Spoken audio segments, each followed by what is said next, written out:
ICU എന്ന് പറഞ്ഞ സ്ഥലം കണ്ടണ്ട, ഇന്റൻസീവ് കെയർ യൂണിറ്റ്. അവിടെ കിടക്കണ ആൾക്കാരോട് ചോദിച്ചു നോക്ക്, ഇപ്പൊ എന്തോരുണ്ട് സ്വർണത്തിന് എന്താ വില? മിണ്ടാണ്ട് നോടുന്നു, മനുഷ്യന് ഓക്സിജൻ കുടിക്കാൻ നിൽക്കണേ സ്വർണത്തിന്റെ വില. അയാൾ പറയും എനിക്കൊന്നും അറിയേണ്ട ആവശ്യമില്ല, സ്വർണത്തിന് വില എന്നോട് ചോദിക്കാൻ നിൽക്കണേ. ആൾക്കറിയണ്ട, ആൾക്ക് എന്താ അറിയേണ്ടത്? ഓക്സിജൻ തായോ, ഓക്സിജൻ തായോ, ഓക്സിജൻ തായോ. വേറെ ഒന്നും വേണ്ട, ഓക്സിജൻ കിട്ടിയാൽ എനിക്ക് മനുഷ്യനും ശ്വാസം മുട്ടിട്ട് കിടക്കണേ. അവിടെ കിടക്കുമ്പോഴുണ്ടല്ല സ്വർണത്തിന്റെ വില അറിയണ്ട, ഇപ്പൊ ഈ സ്ഥലത്തിന് എന്ത് വിലയുണ്ട് അതറിയണ്ട, പിന്നെ ഭാര്യയുടെ വിശേഷം അറിയണ്ട, മക്കളുടെ അറിയണ്ട, ഭർത്താവിന് ഒന്നും അറിയണ്ട.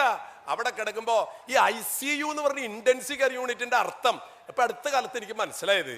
നമ്മൾ വിചാരിക്കുന്നത് ഇന്റൻസീവ് കെയർ യൂണിറ്റ് എന്ന് അല്ല, അതിന്റെ അർത്ഥം ICU എന്ന് പറഞ്ഞു നോക്കിയാൽ ICU അതാണ് സംഭവം. അതായത് ദൈവത്തെ കാണണ സ്ഥലമാണ് ഏത്? Intensive care unit. അവിടെ ഡോക്ടറെ കാണുമ്പോഴും ഇതാണോ ദൈവം? അല്ലേ. നേഴ്സിനെ കാണുമ്പോഴും ഇതാണോ ദൈവം? എല്ലാവരും കണ്ടാലും ദൈവത്തെ പോലെ തോന്നും, പക്ഷെ ഇവിടെ ഇരിക്കുമ്പോ തോന്നില്ല കേട്ടാ. അത് ICU വരുമ്പോ കാണിച്ചു തരാട്ടാ. അപ്പൊ അതുകൊണ്ട് ഇവിടെ ഇരിക്കുമ്പോ അപ്പുറത്തെ ആൾക്കാർ നോക്കുമ്പോ ഇതെന്തൊരു ദൈവം തോന്നും. പക്ഷെ നിങ്ങൾ ICUലേക്ക് വന്ന് നോക്കിയാൽ എല്ലാവരെ കണ്ടാലും, ഞങ്ങൾ അച്ഛന്മാരായതുകൊണ്ട് പല പ്രാവശ്യം അവിടെ പോകേണ്ട വന്നിട്ടുണ്ടേ. കാരണം ഈ അവസാനത്തെ ഓപ്പറേഷനിക്കൊക്കെ പോവല്ലോ, എന്താ കിടക്കണ കിടപ്പ്, ഒരു വിശുദ്ധന്റെ മുഖം പോലെ കിടക്കണേ. കണ്ടു കഴിഞ്ഞാൽ ഒരു വിദ്വേഷമില്ല, വെറുപ്പില്ല, ഒരു ദുർവിചാരങ്ങളില്ല. എന്തൊരു കിടപ്പ്. സംഭവം മരിക്കണമെങ്കിൽ ICUല് കിടന്ന് മരിക്കണം കേട്ടാ. കാരണം എന്ന് വെച്ചാല് അവിടെ കിടന്ന് മരിക്കാന്ന് പറഞ്ഞാൽ സംഭവം വളരെ സുഖണ്. AC ആണെന്ന്. നമുക്ക് വീട്ടിൽ കിടന്ന് മരിക്കണ നേരത്തൊക്കെ വല്ലൊരു AC ഇട്ട് തരുമോ? ഇല്ല. അതാ പറഞ്ഞത്, മരിക്കണമെങ്കിൽ ICUല് കിടന്ന് മരിക്കണം.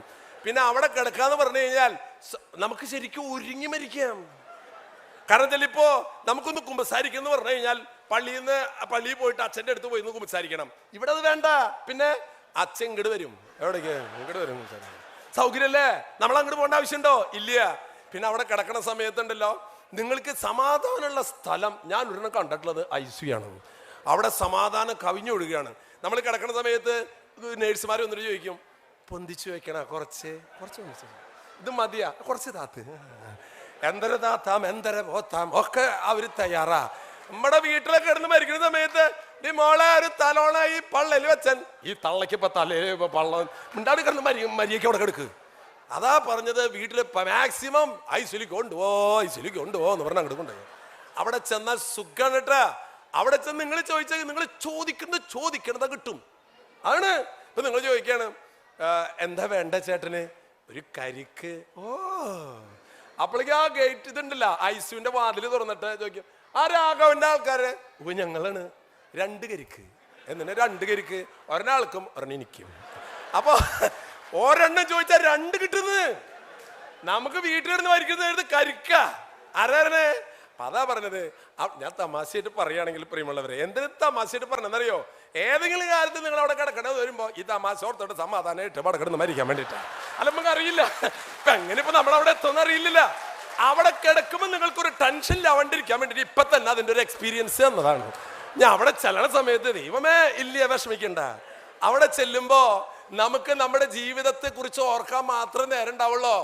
അവിടെ കിടക്കുമ്പോ മനസ്സിലെ ടെൻഷൻ വരാൻ പാടില്ലട്ടാ. ഇപ്പൊ സിനിമയിൽ അഭിനയിക്കുന്ന 2 ആൾക്കാരിൽ ഇവിടെ ഇരിക്കണത്. ഒരു കാര്യം മനസ്സിലാക്കണം, ഒരു സിനിമ വിജയിക്കണത് എപ്പോഴാണെന്നറിയോ?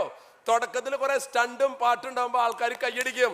പക്ഷേ അവസാനം കഴിയുമ്പോ കുറെ കഴിയുമ്പോ ആൾക്കാർ എന്തൊരു ബോറടി ഇഷ്ടം എന്ന് പറയും. ജീവിതം കുറെ കഴിയുമ്പോ ബോറടിക്കാൻ തുടങ്ങും.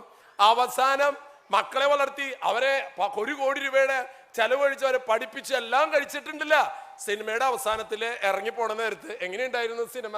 കാശ് പോയി ഇഷ്ടേ എന്ന് പറഞ്ഞ പോലെ ഈ ജീവിതത്തിൽ മക്കളെ വളർത്തി വലുതാക്കി കാശുണ്ടാക്കി ഒക്കെ ചെയ്തിട്ട് എങ്ങനെയുണ്ട് അന്തോണിയേട്ടാ?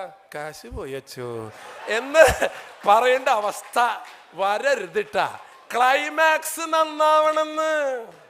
സിനിമയുടെ ക്ലൈമാക്സ് നന്നായാലേ സിനിമ വിജയിക്കുള്ളൂ. അല്ലാണ്ട് തുടക്കത്തിൽ പാട്ടുണ്ടായിട്ട് കാര്യമില്ല.